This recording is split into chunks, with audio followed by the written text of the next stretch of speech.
നമസ്കാരം, ഇത് filmy beat Malayalam. സംസ്ഥാന ചലച്ചിത്ര പുരസ്കാരങ്ങൾ ഇന്ന് പ്രഖ്യാപിക്കാനിരിക്കുകയാണ്. 8 സിനിമകളാണ് അവസാന റൗണ്ടിൽ മത്സരിക്കുന്നത്.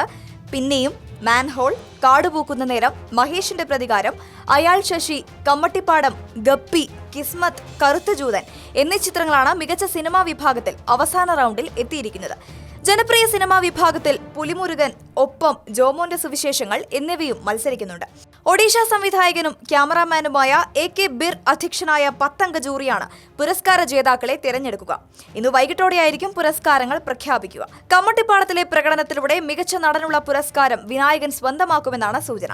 മികച്ച ചിത്രത്തിനുള്ള പുരസ്കാരം വിധു വിൻസെന്റിന്റെ മാൻഹോൾ കരസ്ഥമാക്കുമെന്നും റിപ്പോർട്ടുകളുണ്ട്. 2016 കേരള അന്താരാഷ്ട്ര ചലച്ചിത്രോത്സവത്തിൽ മികച്ച ചിത്രത്തിനുള്ള ഫിപ്രസി പുരസ്കാരം മാൻഹോൾ കരസ്ഥമാക്കിയിരുന്നു.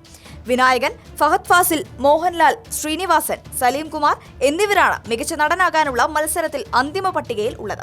റിമ കല്ലിങ്കൽ, കാവ്യ മാധവൻ, സുരഭി എന്നിവരാണ് മികച്ച നടിയുടെ പുരസ്കാരത്തിനായി മത്സരിക്കുന്നത്.